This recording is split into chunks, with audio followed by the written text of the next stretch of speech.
In the continent of Arcana, at the Demon King's castle, the Demon King, Bercius Belphegor, held a meeting. October came and stated that they were in danger. Luke asked if he wanted to die for the disrespect. Trembling, October stated that human warriors had invaded the demon castle. Fierce, Luke exclaimed that October had completely lost his mind and inquired how he dared barge into the room because of some measly humans. Bercius asked what Nardak was doing, and October stated that he was defeated by the humans, along with Cain, Sven, and Nardak's whole army. He explained that the humans had successfully breached the castle and were moving at breakneck speed towards their location. Bercius laughed and mentioned that it had been a while since humans dared to enter his castle, and decided to take a look at who those punks were. Luke asked to lead the way and stated that he would deal with it himself, but Bercius commanded him to tell them that he was not there. Perplexed, Luke asked where he was going, and Versus stated that if they dared to harm them in any way, he would personally kill them. He gave Luke a page and asked him to put it on the door, and it was stuck on the door stating, "Demon King's absent. Come back next time, human warriors." They looked at the girl and wondered if His Majesty's daughter was there. Bercius suddenly got curious, and a situation arose where a father told a monster that he would never let him harm his child, and the mother would protect her till the end, and the man requested to protect his child's life. Bercius told Luke that he needed some opinions on something, and Luke agreed that he could ask him anything. He asked if living beings value their own lives the most, so why did humans sometimes act in a contradictory way? Luke thought about it and explained that it was really necessary to understand those lowly beings. Bercius replied that it would be much easier to conquer the human world if they understood their behavior. Flushed, Luke contemplated that it was indeed. Sometime after that conversation, Luke mentioned that according to the research he conducted on humans, he was shocked to see Bercius with a human child. Stunned, he asked what was in his arms, and Bercius explained that he found it in the Human King's castle.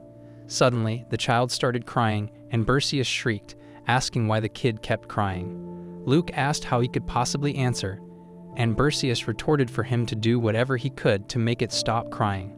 Luke agreed and started casting magic, but another demon stopped him. Luke replied that most humans become silent when they are burned, and Bercius told him to go and figure out the reason for all the crying. So they went to the library to find a solution. In the library, Luke searched and found the book, How to Become the Best Dad in the World. He opened the book and mentioned that there were many reasons like wet pants, hunger, tiredness, or sickness. Bercius ordered them to check everything. First was wet pants, so they checked and found it clean. Bercius, casting a spell, stated that while they were at it, he might as well eliminate the problem for the future, so he cast magic to teleport all foreign matter away. Next was hunger, and Luke brought meat, mentioning that it was fresh meat from a black drake that he killed a moment ago, but the child started crying loudly, and Bercius shrieked that she didn't want it. Luke told him that according to the book, babies drink from the breast, so Luke held the baby and took it close to his chest for breastfeeding. But Bercius denied it, saying not his breasts but to go and get something like that. Luke found what he thought Bercius was talking about, and Bercius agreed while thinking that he didn't even want to know why he had that with him. So he put the bottle into the baby's mouth, but the child spit it out. Luke then cast a spell to put the baby to sleep, but the magic didn't work, and Luke was stunned that the baby resisted his spell. Bercius asked him to stop trying to spark a rivalry with the baby. They kept trying new reasons and methods but failed. The baby kept crying, and they flopped while crying over their parenting attempts. Stressed, Bercius wondered just what the baby wanted, but then the baby started laughing. Bercius was astonished at how that happened, and the baby started smiling. He began acting to make the baby laugh, swinging the baby in the air until the baby slept peacefully, and just like that, he became a dad. Sometime later in the castle, a priest was enjoying time with children. Bercius came, and she rushed to him. He asked if she missed him, and she replied that it was fine because he had to go to work. Flushed, he hugged her and stated that his daughter was being so thoughtful. At that moment, he decided to quit being the Demon King and handed in his resignation letter. Bercius mentioned that he felt indebted to the priest each time he went on a business trip. The priest replied that a nice kid like Celine was always welcome there, and added that Celine was even complimented by the priest. Bercius was thrilled and asked if they should go eat something delicious as a reward. Celine agreed and said she wanted pasta. He asked if they could head home, but she denied and asked if he knew what they did when they were about to leave. They reached the church, stood in front of Tirsa, the goddess of generosity and mercy, and thanked her for guiding them. Perseus couldn't believe that he, the Demon King, was praying to Tirsa. They all hailed Tirsa and smiled collectively. Just then, a man came, telling the priest that they were in danger as there was a demon outside. The priest replied that he was pretty sure he had put up a barrier using divine power, though the culprit Perseus pondered that he got rid of it because it was annoying him. So the priest asked everyone to evacuate to the underground chapel, and they all rushed towards the chapel. The demon retorted that humans' attempt to escape was quite amusing and asked if he should get started, but he noticed Perseus with Selena and pondered what his majesty was doing there. Just then, Selena held his hand, and Perseus looked at her and pondered that Selena was frightened. He asked if she was scared and inquired if she wanted to play a game with Dad. She asked, "Game?" And he agreed and asked her to count numbers with her eyes closed until he told her to stop. He added that if Selena didn't make a mistake, then that scary demon over there would die and fall asleep. She asked, "Really?" And he asked if she didn't trust Dad. She agreed. So she closed her eyes and started counting. Then Perseus moved in front of the monster and cast his spell onto him, so the soul left the demon's body, and all the people there were astonished to see him. Afterward, he asked Selena to open her eyes. Selena was amazed and mentioned that he really fell asleep. He asked if her dad was amazing, and she exclaimed that he was the best. Flushed, his damage reached 99,999, and he asked her to get back home. She inquired why there was blood coming out of their mouth, but people gathered around him and asked if he was a hero. Perseus contemplated that he was a demon king, but Selena was flushed to listen and mentioned that heroes protect the weak and defeat the bad villains. She agreed. She explained that the priest told them about heroes, and heroes were strong apostles of justice, and he agreed. Thrilled, she asked if he was a hero, and he agreed that he was and added that her dad was a hero of justice, Hero Cheyenne. People there were stunned that he was a hero and started appreciating him as well. They added that they had heard that name before, and he agreed and pondered that he just made that up. Selena told him that she wanted to become a hero like him. Selena hugged her father and mentioned that she loves him the most in the entire world, and he replied that he also loved her the most in the entire world. But suddenly, she asked if he knew that there were two things Selena hates the most in the entire world and inquired what could that be. So she explained that the first thing she hated was liars and the other thing was the Demon King. Distressed, he looked and she stabbed him. He asked if both of them were his dad. She asked him not to be so heartbroken and stated that it was only fair that he died by her hands because he was a hero. Perseus screamed and woke up and wondered if that was just a dream. So Luke came and asked if he was all right, or if he was perhaps worried about something. But Perseus retorted for him to wear some clothes and inquired what he thought about heroes. Luke laughed and explained that they were foolish and didn't even know their plan. But Perseus interfered and punched him for laughing at his daughter's dream punch, and Luke fainted. Further, Perseus apologized that his hand moved on its own. Just then, Selena came, and he rushed for his daughter with love, but she asked why Mr. Lulu was lying over there. Suddenly, Luke sat and greeted her. Selena stated that she scolded the bad kids that day who dared to bully their cat, and Luke was distressed that he was ignored again. Further, Selena stated that she would try even harder to become an amazing hero, and he agreed for her to do that. Luke pondered about heroes and figured that she wanted to be a hero and concluded that after raising his daughter to be a hero, he planned to plant her as a spy among the other heroes to gather information as expected. So he bowed in front while enlightening Perseus and added that he would personally train the young miss and raise her to become a brilliant hero, and was asked to get out. In the demon castle, Luke apologized and was deeply ashamed that he realized that was the case, and Perseus called it all the past then and added that it was time to take the right measures. Luke inquired what he meant by measures, and Perseus asked for a way to make his daughter give up on her dream to become a hero. Luke asked if it wouldn't be better to leave things as they were and mentioned that a dream was nothing more than a dream, and there were very few humans who were reborn as heroes. But Perseus denied that they could not do that because she kept doing good things. He explained that Selena helped an old man by picking up a big stone. Then she showed him that she caught a huge insect with the help of a normal box for catching insects, and he agreed. He exclaimed that she had the face of a true hero and added that her talent was on another level. As they had to stop his daughter from becoming a hero, they started thinking of ways. First, Luke asked about wiping out all of humanity, as then the concept of heroes would naturally disappear, and Perseus inquired if he did also want to naturally disappear. Again, Luke started finding books and whispered why His Majesty hated him only, and at last found the book. So at home, he asked Selena if she would like him to read her a book before she went to sleep, and she inquired if it was a story about heroes, and he agreed that it was about heroes.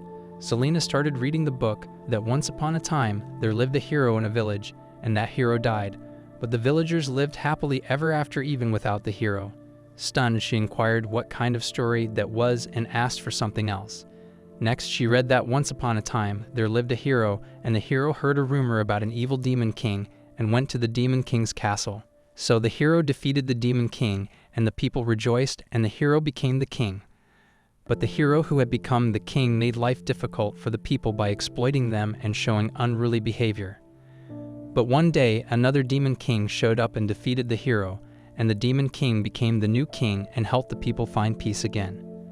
But she reverted to him. What was that?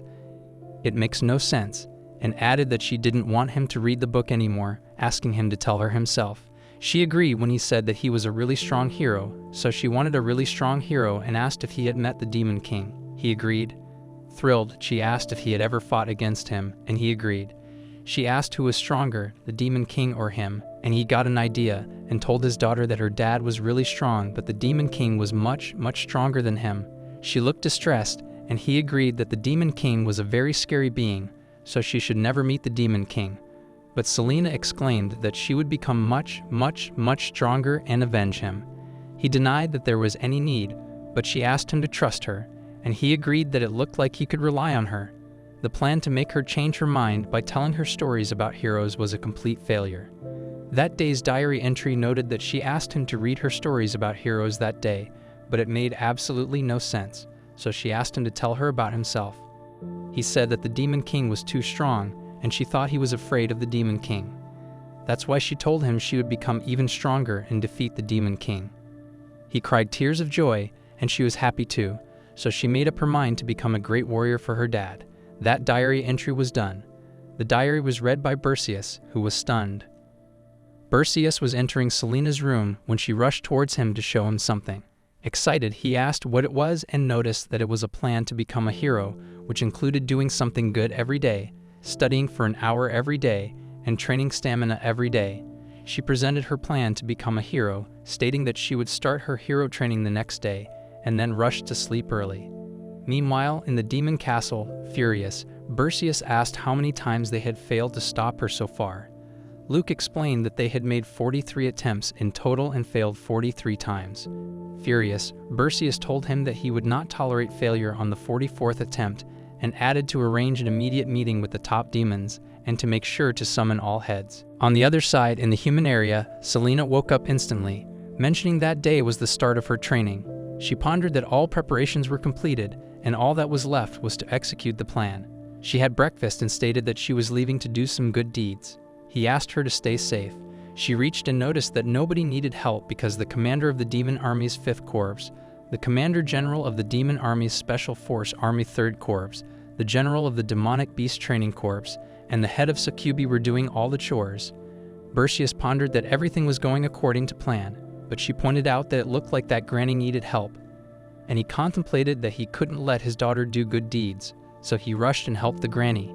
Again, she noticed that one master over there needed help, so before she went to help, Bercius asked the master to let him do the digging.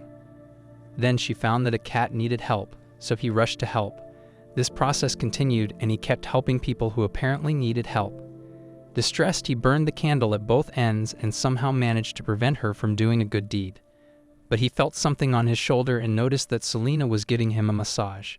She stated that he was exhausted, and he noted that she was giving him a massage. At last, she reverted that she did something good and enjoyed it, so her first plan was successful.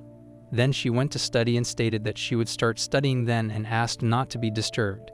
He wished her good luck. He went outside and asked if they knew the plan, and the demon agreed.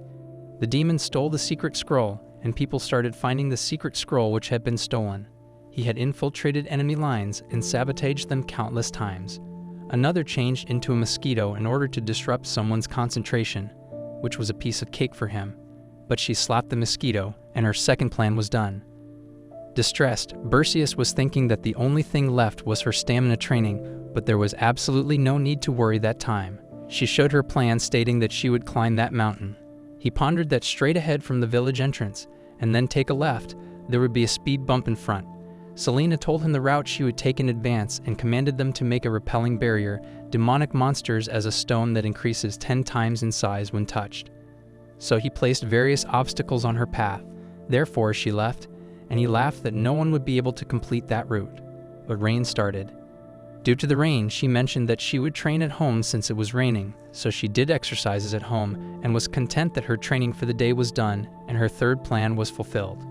All of Berseus' plans ended in failure, and Selena's training to become a hero continued even after that. Time flew by, and Selena was accepted into the Hero Academy. That dreaded day finally arrived for Berseus when his daughter left, and he cried. But she told him not to cry, though he kept crying. So she held him and asked him to stop crying, and he stopped. Further, she mentioned that she would visit during the holidays. Just then, Luke came and stated that he had armor specially made for her, so she wouldn't have to worry about getting hurt. Stunned, she asked if he really expected her to wear that to school. Further, the two asked if they should go with her, and she replied that both of them worried too much. Though she might look like that, she was accepted into the academy via recommendation. As it was time, she left for the academy since she had to go by carriage. That was only the beginning of her journey to becoming a hero. In the demon castle, Luke mentioned that they had received news of a hero who recently invaded the Krata area. This hero broke through the Canyon of Death all by himself and was said to be making his way through the Plain of Silence. However, judging from his travel direction, it was not unlikely that he was heading to that place. Luke then asked why they didn't take a short break. Fierce, Berseus roared at him, and Luke apologized, stating that it wasn't his place to speak and was interrupted. Berseus asked what if his daughter was getting bullied in the academy and exclaimed that he heard the use of violence was quite extreme at the academy. Luke explained that it seemed like the hero was wandering around the Krata area, likely with the intention of finding valuable items to snatch. Berseus, content that his daughter was so cute, didn't seem to be listening at all. Luke kept stating that at least the hero seemed to have some skills, seeing how he was moving around the Krata area alone. Fiercely, Luke stated that among those who had invaded the Krata area, the hero definitely belonged to the stronger ones. For whatever reason, he managed to break through their defense line and made it as far as the Krata area.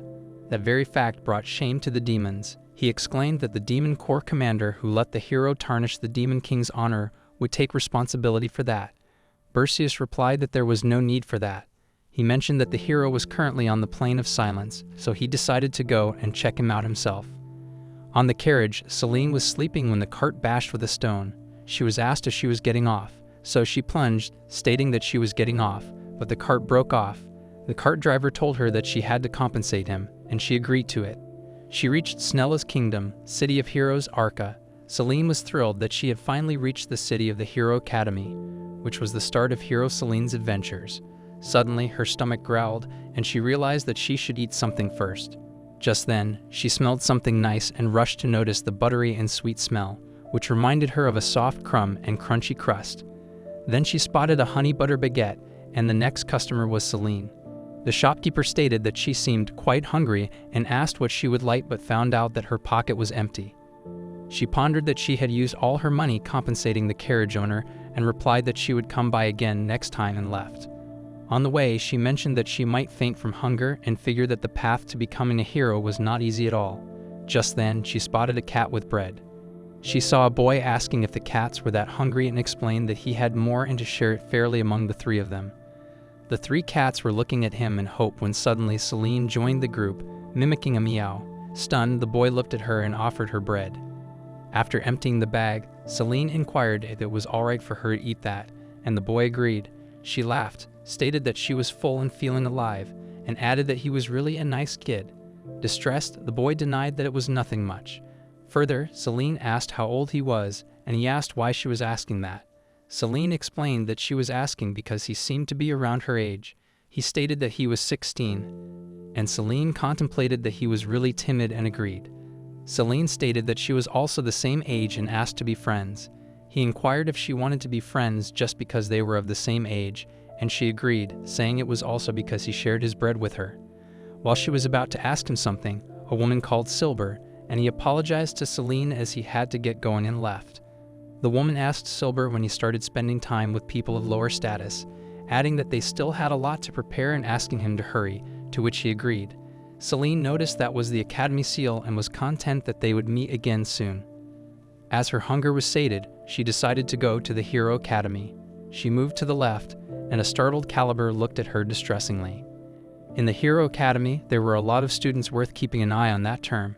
From the Shellus Kingdom's mage family, there was Rafel's genius mage daughter, Ronia de Rafel's, with her guardian, Roman, belonging to one of the big four mercenary groups. From the Valiant mercenary group, there was a rank mercenary, Arcus. Then, a former Saintess candidate, Claude de Archebeth, and also students belonging to powerful species, Wolf Tribe Leo, Dark Elf Shan, and Dwarf Olaf. From the Lauting Kingdom's swordsman family, there was Duke Annie's second son, Lebic de Annies. The true power behind the Lauting Kingdom, Duke Jin's son, Silver de Jin, stated that compared to his family's prestige, he was a bit different. Suddenly, a man came close to Silver, asking if he was a longtime friend, Silver. He was Lebic, who stated that the rumors of him entering the Hero Academy were true, and Silver agreed. Further, Lebic asked why Silver entered the Academy and if they were always interested in heroes, to which Silver denied. So Lebic mentioned if he was thinking about becoming the next family head after making a name for himself as a hero or something. Just then, another commented that Silver was not fit to be a hero as he was the son of a concubine. They made fun of him, stating that he might be from the Jin family, but he was practically viewed as non-existent within his own family. Lebic offered him some advice, given their long-standing friendship, and mentioned that he was nothing more than a puppet, bidding to his greedy mother's every whim. Just then, Celine came running to reach the Hero Academy safely. Stunned, she exclaimed that she might have run into something, and she actually rode over Lebic. Then she noticed Silver and greeted him. Silver told her to get off him first, and then she realized and apologized to him. The man wondered who that student was and found that she was Celine, a commoner, a girl who sent the second son of a swordsman family flying with one hit, a girl from the countryside. He wondered what was with that kid.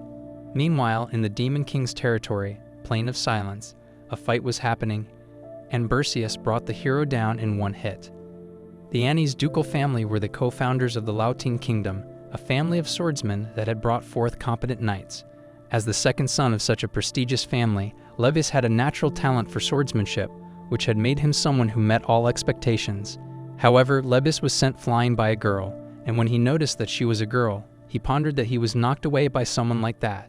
Astonished, Silver asked what she was doing there, and she explained that she was a student there too, and called it a surprise. She enjoyed herself gracefully and again hit Lebius, and so Silver mentioned that he was surprised by too many things. Lebius asked who she was, and she introduced herself, but Lebius retorted that nobody was asking her name and added that she must have a reason for suddenly running at him like that. Perplexed, she inquired if he was the one she ran into a moment ago, and added that she thought it was just a fly because she didn't feel much resistance and apologized to him. Lebius got furious and asked Nord and Marco what they thought. As for him, that girl was picking a fight with him. Nord stated that she should be scolded for fearlessly picking a fight with him, but Marco remained still. They tried to ask, but he had fallen for Celine, so Nord beat him and asked him to get a grip. Lebius retorted that he shouldn't have expected anything from the beginning. Just then, Silver mentioned that it was definitely a mistake and asked to let it go as she had apologized. Lebius asked Silver when he was able to stand in his way and to educate him first. But a girl came to interrupt and stated that it was enough. Then she held both of them and mentioned that they couldn't have their future heroes fighting each other on their very first day and that they should get along with each other. They detached themselves from her, and Lebius asked who she was, so she introduced herself as the Apostle of Irene, Goddess of Peace, Clo de Alshabeth, and asked them to call her Clo. Lebius contemplated that it was the Holy See of Rudin's Saintess candidate and wondered how she ended up at the Hero Academy. Clo mentioned that the welcome ceremony was about to start, so they should hurry and make up. So Lebius told Silver to have a talk when they had time and told Celine that she was next. He left, stating that his mood got ruined for no reason, and Marco replied that they could deal with her later and asked him to endure it for them. Musad came in front and called it a good job coming there from all over the continent and introduced himself as Instructor Musad, who would be conducting their level test. Looking at Celine's expression, Wiegand stated that she looked curious about the level test. Then it was explained that the level test was, just as the name says, a test to evaluate their individual skills and rank them as bronze, silver, gold, platinum, and diamond, a total of 5 ranks. The higher the rank they receive, the bigger the pool of divisions they could choose from. The exact evaluation criteria were at the discretion of the instructors, but their fighting, judgment, and cooperation skills were important evaluation factors. Failing the test means that their acceptance was canceled, so they must keep that in mind. Wigan asked what the divisions were, and she stated that she didn't ask that, but he retorted that he didn't have any choice and had to explain to her since she was that curious. But she denied that she didn't ask that. While others were stunned as they thought that was supposed to be the welcome ceremony, Muse had mentioned that they had received the right to be there through a recommendation by a trustworthy person or a separate selection process. However, he only believed in the things he had seen with his very own eyes, and if they officially wanted to enter the Hero Academy, they had to personally prove their qualifications to become a hero. He thrashed the earth and tore it apart, stating that except for their equipment, they had to leave all their belongings there and follow him. He added that those who could not prove themselves could just take their belongings and go back home. The first test was clearing a dungeon. He indicated that those 5 portals led to a mine, a forest, a plain, a fortress, or an underground labyrinth, which were known as spiritual dungeons. He explained that the test would be conducted in teams, so they must form a good and balanced team, keeping in mind the abilities a hero needs to have. He showed that within a time span of 10 minutes, they needed to get together in teams of 4 and decide on the dungeon they wanted to challenge.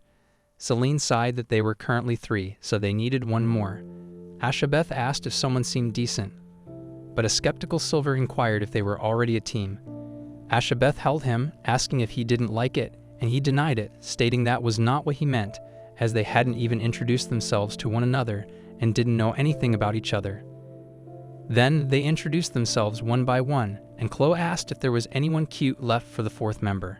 Stunned, Silver contemplated if they shouldn't at least know about one another's skills and specialties, as that way they could choose a dungeon and develop a rough strategy of how they could best deal with the dungeon and decide to deduce that from their equipment. So he pondered that Celine had a greatsword, and based on the strength she demonstrated earlier, she was perfect as the vanguard. Chloe was a saintess, so she would fulfill the role of support, and looking at the team balance, the position they needed the most right then was. But he heard someone stating that all 4 spots were filled. Celine asked what her name was, and her name was Shan, and the team was prepared.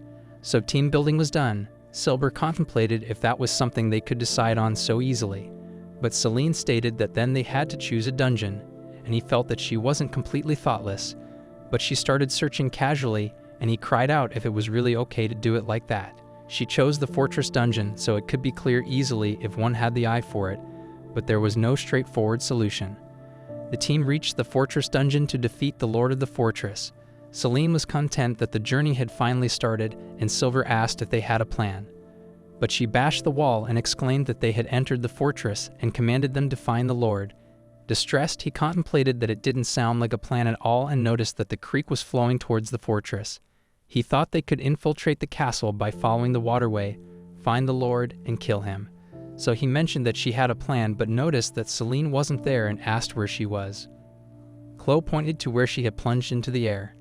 In the meantime, other monsters wondered what a human was trying to do. Stunned, Silver pondered that there was no way she could break down the gates with a sword, but she parted the gates in 2 with a sword. Amazed, Chloe mentioned that Celine was really strong, and Celine asked them to come on as she cleared the way. But they asked to see behind her, as there were a lot of monsters. He pondered that he understood Celine was extremely powerful, but the enemies were overwhelming in number. Chloe tied her hair, asking if it was her time to step forward then, and he agreed to leave the supporting spells in their hands. Stunned, he thought about what was with her, and she told him to just call her Chloe, so she took off, asking if there was no need for her to watch from afar. While the monster was stunned, wondering how a measly human destroyed the fortress walls, thinking what she could do against a large number all by herself, Celine used her secret technique, greatsword swing, and one monster stated that was not a secret technique. She cut them down in parts, and just then one monster came from behind to attack, but Chloe hit the monster, stating that he was supposed to say that after he actually got them. She winked and told Celine that she came to help her. She cast her secret technique, consecutive swings, and one exclaimed that it was not a secret technique. While Silver and Shan were standing and watching the matter, the fortress lord came furiously, asking who dared to destroy their fortress. Celine inquired if that was the lord of the fortress, and so she stated her secret technique and used her jump and slammed down the greatsword, and the fortress lord was down. Perplexed, she stated that maybe he wasn't the Lord after all. But the stunned monsters screamed that it was not a secret technique, and Musad in silver contemplated that he was the Lord. So the elimination of the Lord of the fortress was completed, and the fortress dungeon cleared. He pondered that she challenged the Lord by breaking down the fortress gates, and that was the first time he had seen that strategy and wondered who she was. At the plain dungeon, King Lycanthrope, Teen Lebes were there to attack. Marco asked if he was the boss, and Lebes mentioned that since he had a shield, they should surround him in a square formation. He then patted the boss in 2 parts. All other teammates were stunned to see it, so the elimination of King Lycan was completed, and the plain dungeon cleared. His teammates cheered that he slayed Bola in 1 stroke, and agreed that was Lebes after all, and he pondered that the first clear belonged to him. But the first clear belonged to Team Selene, Fortress Dungeon, and second was Team Ronia, Mine Dungeon, as well as Team Lebes, Plain Dungeon. Stunned, he contemplated that he was in second place and saw them enjoying their first place position. Marco confronted him, saying that second place on the first test was a good start. But Fierce Lebes grabbed his neck in anger and asked if he called it a good start when someone like Silver was ranked higher than them. He called it a good start, and Marco denied that was what he meant. Lebes asked him to watch his words and remembered the one who brought him all that way there, so Marco apologized. Angered, Lebes pondered how they insulted him and decided that he would show her who dared to mess with him. Just then, Lebes and Ronia pointed to Selene but then asked each other what they wanted. Ronia mentioned that she had something to talk about with her, so he shouldn't disturb them and piss off, but Lebes denied, stating that his matter was more urgent. Angered, she kept repeating kid and rushed to attack, asking if she looked like a kid to him. But Selene interfered, asking them to stop fighting, and Lebes was astonished that she stopped his magic sword, as was Ronia. Just then, Roman came and apologized, stating that it seemed like their Ronia caused her some trouble and carried her away. So Ronia started punching him on the cheeks, asking him to put her down, and he refused. She warned him, stating that she would take first place next time, but he put a toffee in her mouth, and she replied that he wouldn't get away with it next time, and he agreed. Chloe was content, calling her cute, and Lebes asked her to enjoy it while it lasted so that the next tasks would bring different results. Silver was trembling, and he told him that he sure made a good team, though he would be a nuisance from the other team members' perspective. Musad appreciated them for their work done on the first task and declared the results. He explained that all teams that didn't manage to pass would have their acceptance canceled immediately, but fortunately, no teams had failed that time around, and he added that the results of the next task would be different. Further, he stated that the second test was to capture the flag. In the demon castle, the devil was sleeping, and he woke up wondering where he was. Bergius asked if he was finally awake. The devil got cautious and remembered that Bergius was the one who got him. So the devil inquired if he was a high-level demon, but Bergius asked him to guess higher, and so he inquired if he was one of the 4 heavenly demons, but Bergius added that he was still higher. Therefore, the devil stated that he finally knew that Bergius was the one who had to follow all kinds of orders from the cruel and hot-headed Demon King, the assistant of the Demon King whose efforts were never acknowledged, Luke. Bergius asked if he was pretending not to know or what, while Luke was touched. But Bergius beat him, and the devil finally knew and asked why the mighty Demon King had captured him. The Demon King stated that he would offer him a deal, and the devil inquired what it was and what happens if he declined it. Again, Bergius cast magic and beat him, so the devil agreed to do the deal. Then he showed his daughter and asked how she was, and she agreed. So he asked if he wanted to die, and he thought about what he wanted to say. Musad mentioned that the rules were simple, as each team would be given an artifact. Upon activation, they would be able to see a map with the location of the flags. Only by bringing it to a designated place would it count as capturing a flag. Each red dot represents a flag, and since the map was kept up to date, it shouldn't be hard to find the flags. Each team had to collect at least a total of 4 flags to pass the test, so he asked if there were any questions, but Chloe cheered to get first place again. Lebes weighed and stated that the number of flags seemed a bit low compared to the number of students, and he called it a good observation. He replied that there were 120 students and 80 flags, which meant that only 80 students would pass the test. All 40 students who didn't capture a flag would fail. Therefore, their admission would be revoked, and they could pack their things and go home. Haste happened among the students, and they exclaimed that a third of the students would fail in a single test, so they couldn't fall behind, and asked who wanted to form a team with them. Musad further inquired if they had any other questions and sighed that everything was clear. But one student raised his hand, and Mused asked what it was and inquired if killing was allowed. Everyone stared at him while Mused asked why he wanted to know that, and he mentioned that he was asking if there was a penalty for killing someone to take their flag. Mused explained that the test was about taking and getting flags taken, so there was no penalty for doing that. However, seeing how he was thinking about killing someone nonchalantly, he was beginning to doubt their qualifications to become a hero. He replied that he was just asking since all sorts of tragic accidents could happen during that capture the flag test, and so Mused left. But he smiled, and Celine was perplexed. So Wigan came to explain, stating that she looked curious about that guy and explained that the guy's name was Harkis, who was an A-rank mercenary and the team leader of the respected Valiant Mercenary Group's 4th team, and was a simply capable and skilled individual. Moreover, since he could wield almost all kinds of weapons, he was also referred to as Weapon Master Harkis, who was quite respected among the mercenaries as he values loyalty and trust highly. But he was incredibly cold-hearted and cruel as well, and would use any means necessary to achieve his goal, and no sword or tears could stop that guy. He was someone who she didn't want to meet as an enemy and someone she should keep an eye on.